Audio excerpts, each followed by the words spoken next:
नमस्कार। Microwave electronics के अंतर्गत आज के इस लेक्चर में हम टीएम मोड और transverse magnetic waves in rectangular waveguides के बारे में अध्ययन करेंगे।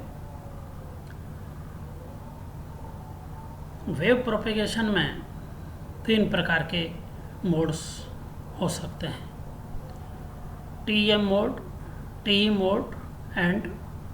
टीएम मोड और waves.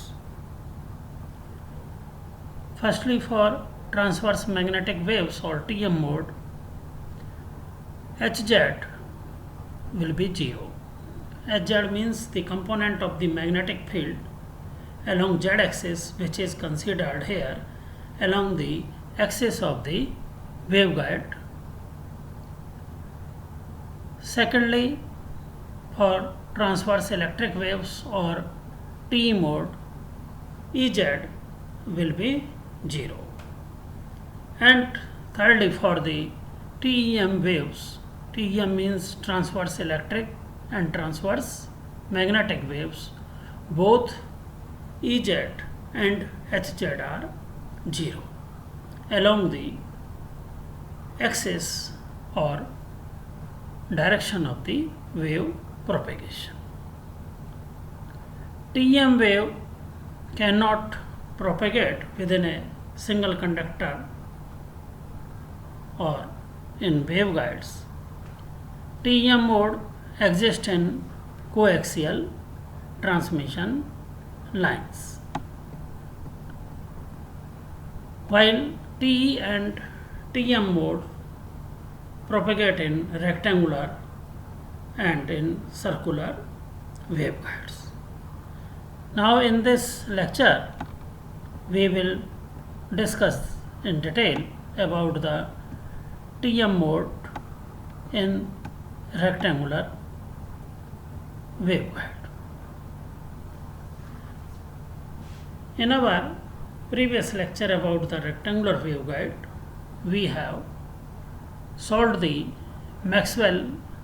equations and obtained the wave equations, and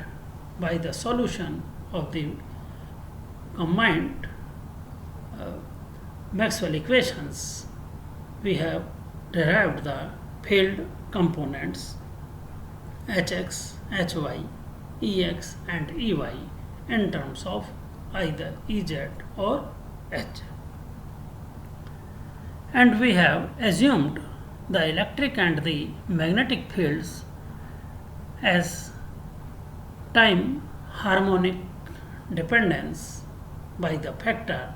e raised to the power j omega t, by which the time derivative of these fields, that is del over del t, may be replaced by the factor j omega. Also, when we consider the wave propagation along the axis of the waveguide, that is, which is considered here the z-axis, the dependence along z-axis of the fields is considered by the factor e raised to the power minus gamma z, by which the z derivative of these fields, that is del over del z, may be replaced or substituted by the factor minus gamma. Now we come to the wave equations which were earlier derived in our previous lecture, and these are del square E equal to minus omega square mu epsilon E and del square H equal to minus omega square mu epsilon H. In terms of Z components, these equations becomes del 2 over del x square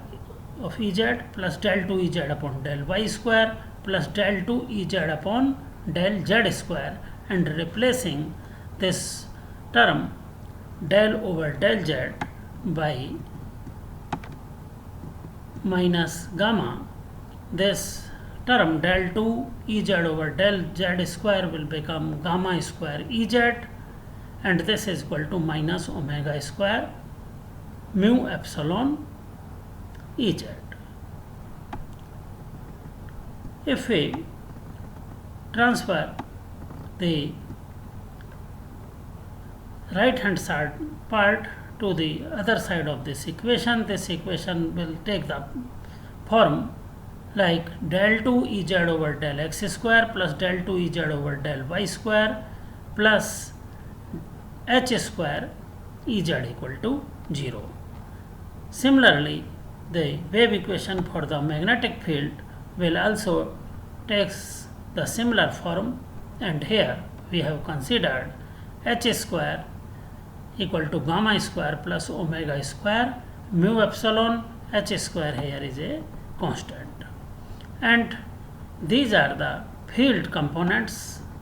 written in equation number 4 and earlier derived in our previous lecture by the help of the solution of the 4 Maxwell equations in terms of Ez and Hz. Now we discuss the transverse magnetic mode or TM wave or TM mode in rectangular waveguide. For TM mode, the Hz component of the magnetic field will be 0, but Ez will not be 0, and Ez may be written like Ez as a function of x, y, z coordinates equal to Ez0, which is a function of only x and y component, and z direction is considered here the direction of wave propagation along which wave propagation takes place, and a factor e raised to the power minus gamma z is written here in equation number 5. Now, utilizing the method of separation of variables, we may consider that Ez0 xy is a product of the two functions xx and yy, where x is a function of x coordinate only, yy is a function of y coordinate only, and when this equation number 6 is substituted in wave equation for electric field obtained in equation number 1, this will takes the form del 2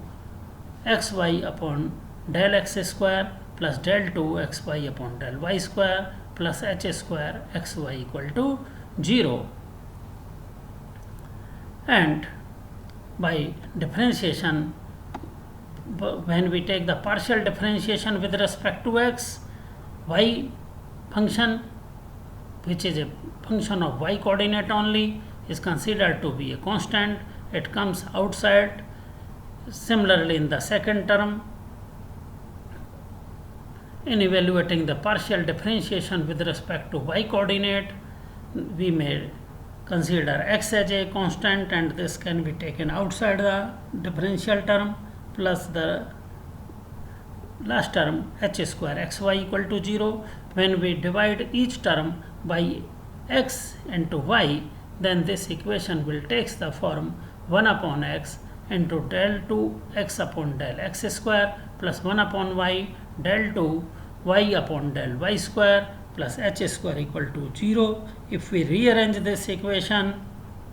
then this will takes the form of equation number 7, in which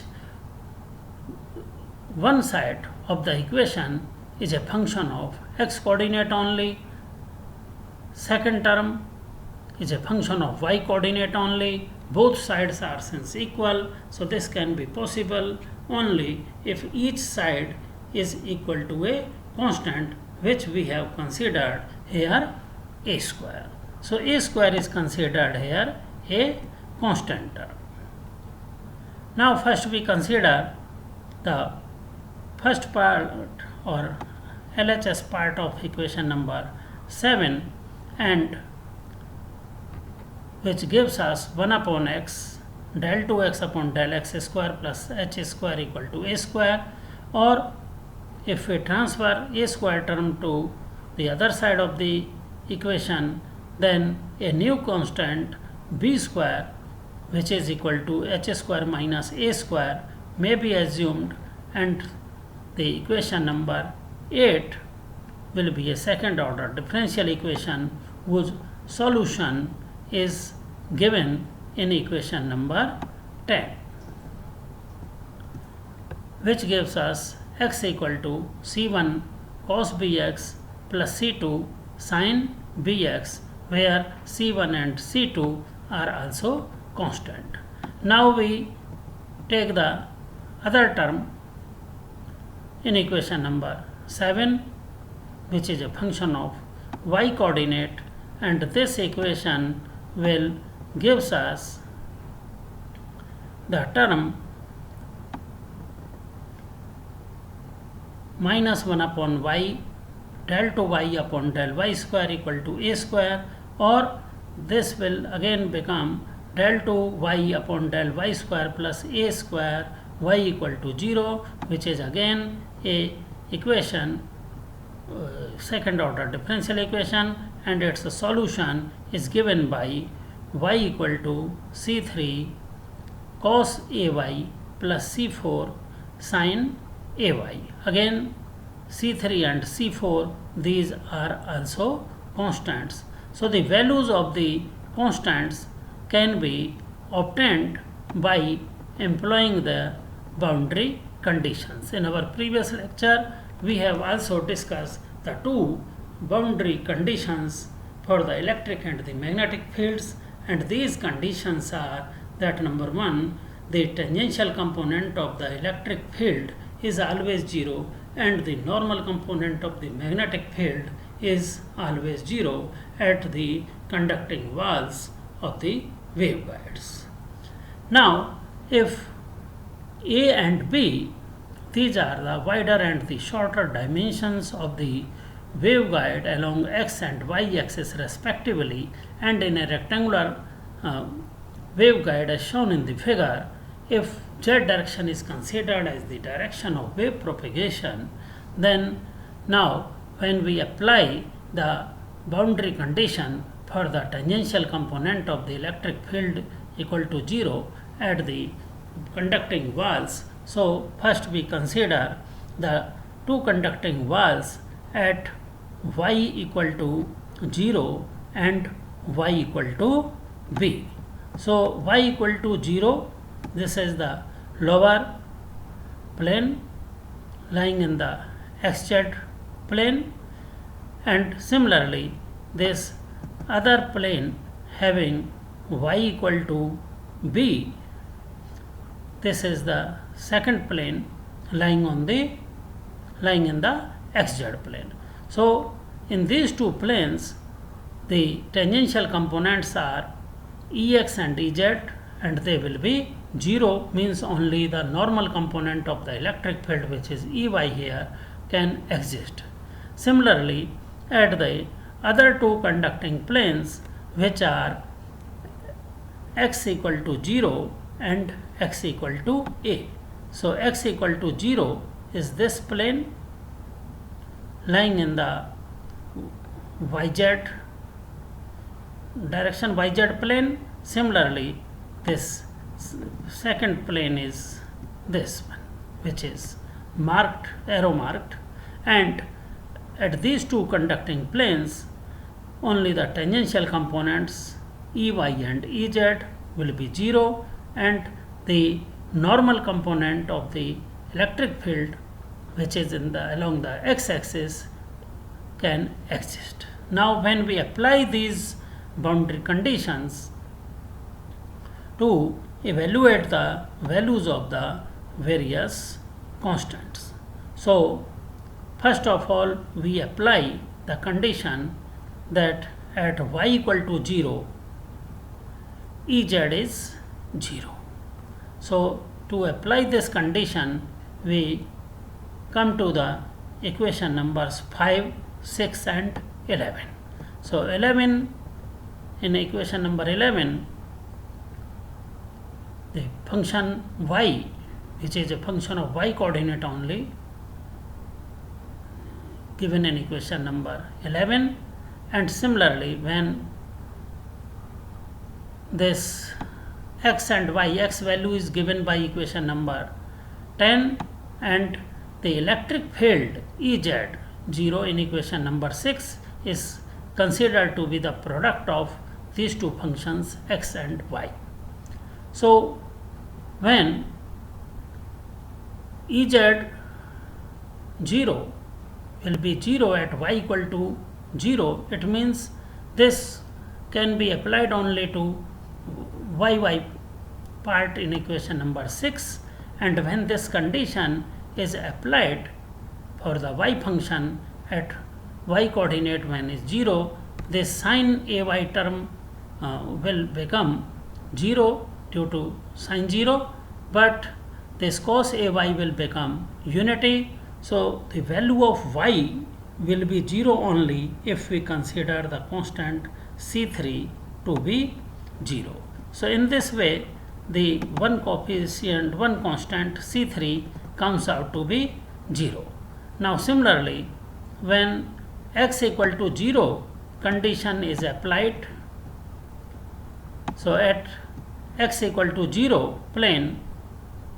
again Ez equal to 0, and when this condition is applied to the x coordinate, then in the case of x coordinate in equation number 10, when we come to the equation number 10 to make the value of x equal to 0, again since sin bx will become 0 and cos bx will become unity, so the value of x function will be 0 only if we take the value of constant C1 to be 0. So therefore C1 and C3 comes out to be 0, and now again we apply the other boundary conditions, which are y equal to b and x equal to a. So when these remaining two conditions will be applied, before that we will write down the expression for Ez0 component, which is a function of x, y coordinates and is the product of two functions x and y. After taking C1 and C3 to be 0, the product of x and y will gives us C2, C4 sin bx sin ay. Now when we apply this boundary condition at x equal to 0, Ez0 equal to 0, so in this equation at x equal to a, the sine function will become sin ba. And when we take the value of this equation 12 to be 0, since C2 and C4 could not be 0 and sin ay also could not be 0, because by taking the values of these parts equal to 0, the entire Ez0 will be 0 in equation number 12, which could not be possible. So therefore we consider the value of sin bx to be 0, which will gives us ba equal to m pi, or the value of the constant b comes out to be b equal to m pi upon a, where m is an integer whose value may be 1, 2, 3 and so on. Now finally, applying the last boundary condition for y equal to b, which will gives us again Ez equal to 0, and in equation number 12 again if we take the value of sin ab equal to 0, this will gives us a equal to n pi upon b, where n is again integer. So in this way we have obtained the values of the constants a and b. Now the solution for Ez0 become C sin m pi x upon a sin n pi y upon b, where C is a new constant which is the product of the constants C2 and C4. Also, the value of the constant h square from equations 3 and equation number 9,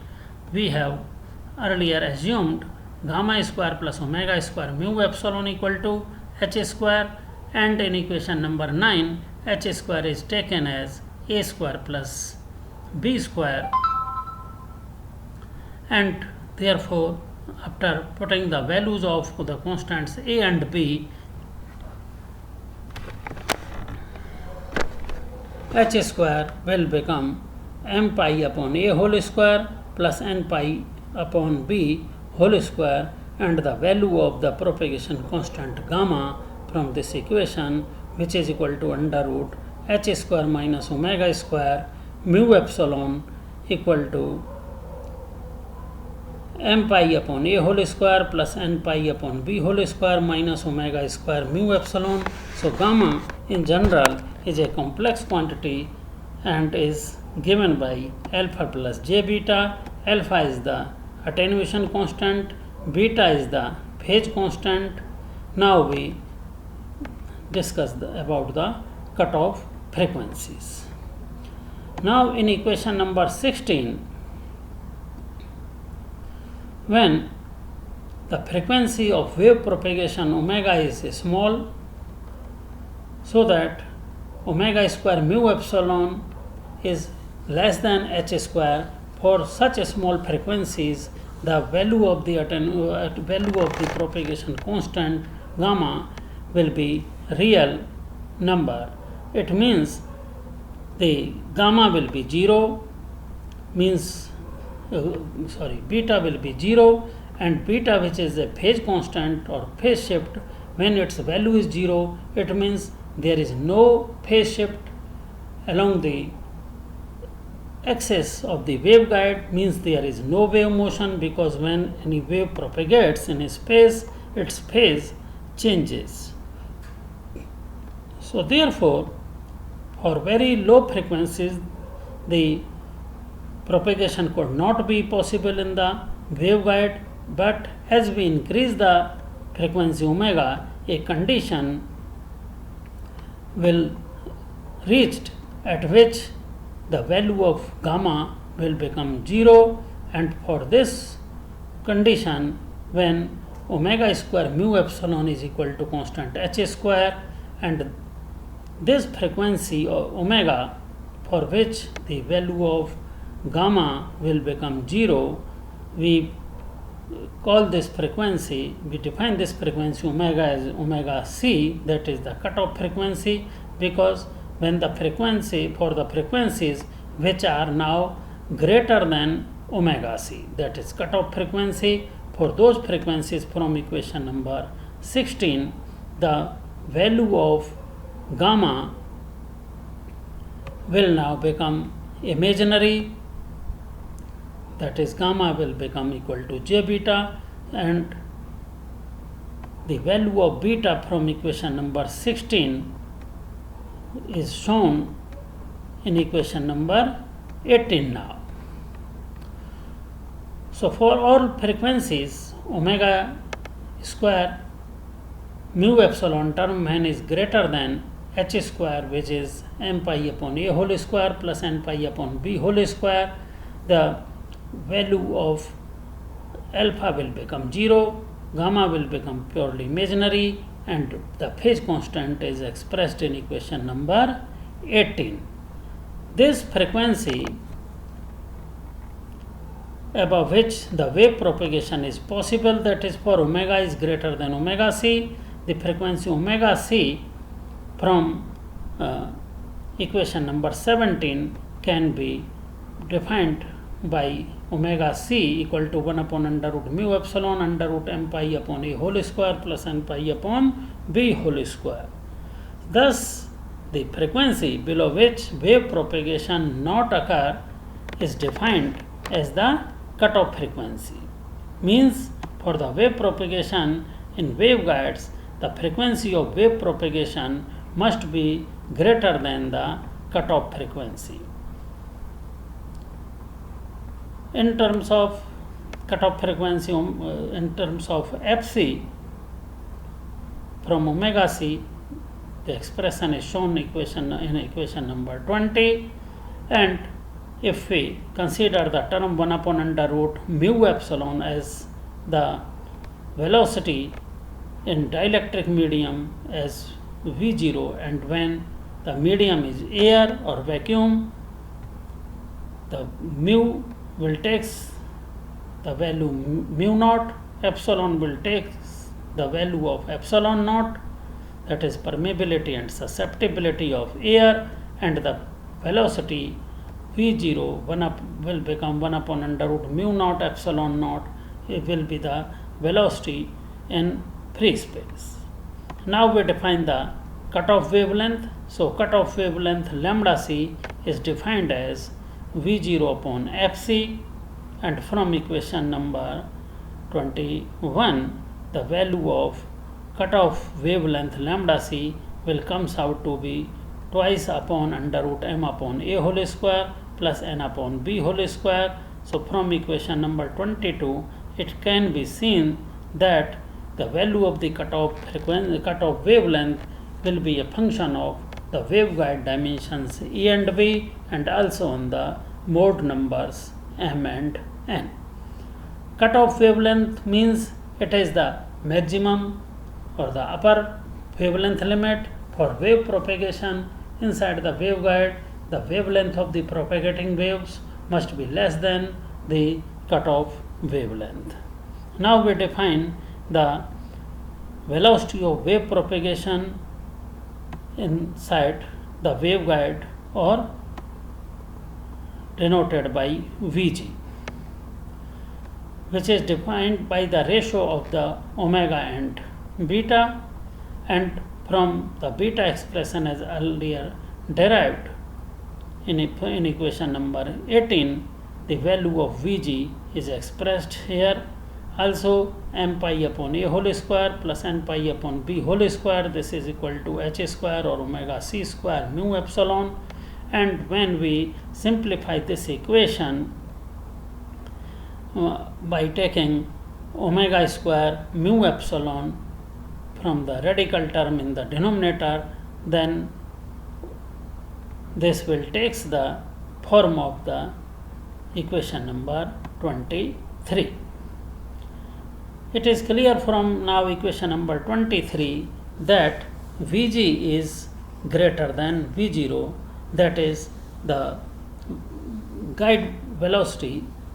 is greater than the phase velocity in free space. So when the frequency is increased above omega c, the phase velocity decreases from an infinitely large value, and when omega will become very, very greater than omega c, the Vg, that is the velocity, guide velocity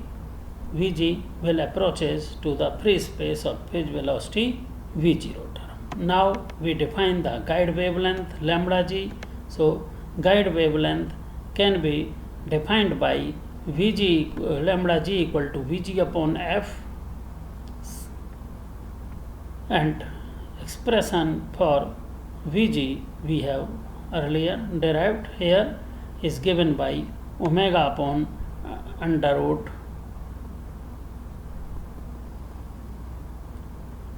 omega square mu epsilon minus m pi upon a whole square plus n pi upon b whole square inside the bracket, or the both the terms m and n having are negative here. So the lambda g will become V0 upon f under root 1 minus omega c upon omega whole square, after taking omega square mu epsilon common from the root term. And when we change all the terms in terms of wavelength, then it will take the form of equation number 25. After simplification, this equation will take the form of equation number 26, that is 1 upon lambda 0 square equal to 1 upon lambda g square plus 1 upon lambda c square. This term is also defined as the guide equation. Now, the field components for the TM mode can be obtained by taking the value of gamma equal to j beta, and after substituting the values of the constants of the functions capital X and capital Y in EZ0 equation, this will become C sin Bx sin Ay. And now substituting these values of EZ0 in the field equations earlier we have derived by solving the Maxwell equations, which are shown in equation number 4 here. So for the TM mode, since Hz is 0, so all these first two terms in Hx and Hy is Hz containing terms, and similarly the last two terms in Ex and Ey containing Hz, they will be 0, and here substituting the value of Ez in this equation number 4, and in place of gamma, if we put the value of gamma equal to j beta, then after solving these equations, the field components can be obtained, and these are shown now in equation number 27, along with the values of the constants a and b, where b is equal to m pi upon a equal to n pi upon b. So here it is also interesting to show that if both integers m and n, if we put the 0 value, then since b and a, which are m pi upon a and n pi upon b respectively, both capital A and capital B vanishing z0, and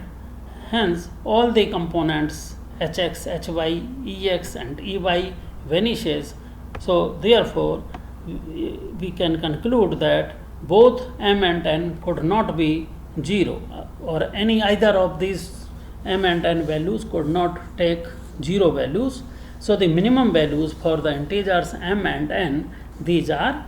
unity, and the minimum values when for m and n when are employed here for the T m mn mode, this will be designated now as TM11 mode. So this will be the mode having the minimum frequency in lowest frequency in TM mode or in TN waves. So here the subscripts m and n used in TMMN mode. So here m and n, these are also related with the number of half period variations of electric field along x-axis and y-axis respectively. So this is the significance of the integers m and n. So by this way we have discussed in detail about the transverse magnetic mode in rectangular waveguides. In our next lecture we will discuss the transverse electric mode in rectangular waveguide. Thank you.